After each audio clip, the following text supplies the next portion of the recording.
15,000 people are expected to pass through the portals of the Wicomico Civic Center before this prestigious exhibit closes at 4 o'clock next Sunday afternoon. In 16 short years, it has become one of Salisbury's premier tourist attractions. Fred Kreiser was chairman of the inaugural Waterfowl exhibit in 1968. He reminisces. And I think the biggest change down through the years now is the fact that early in the first couple of shows, unless you were a fancy carver, a decorative carver, you couldn't get in the show. Decoy carvers, we just didn't invite them.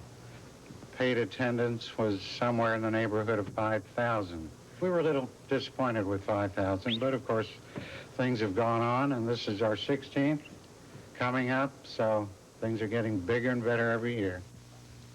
There were only 36 carvers exhibiting in that inaugural year. And weren't the Ward brothers the big attraction? Oh, absolutely. And of course, they were honorary chairmen, and they were both very active in preparing the show.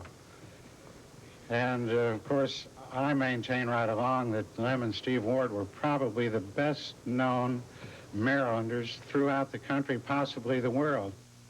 This weekend, 110 of the greatest bird carvers in North America will gather at the Wicomico Civic Center for the largest show of its kind under one roof, all of whom owe their presence to two humble men, the Ward brothers, Steve, who has passed away, and Lem, fathers of decorative wildlife carving. Joan Phillips is chairman of this year's exhibit. This show is for Lem, and it's done in his honor. He's not well now, but if anybody ever thinks of the Ward Foundation and thinks of Lem, please drop him a card. Not necessarily a get well card. How are you? Thinking of you.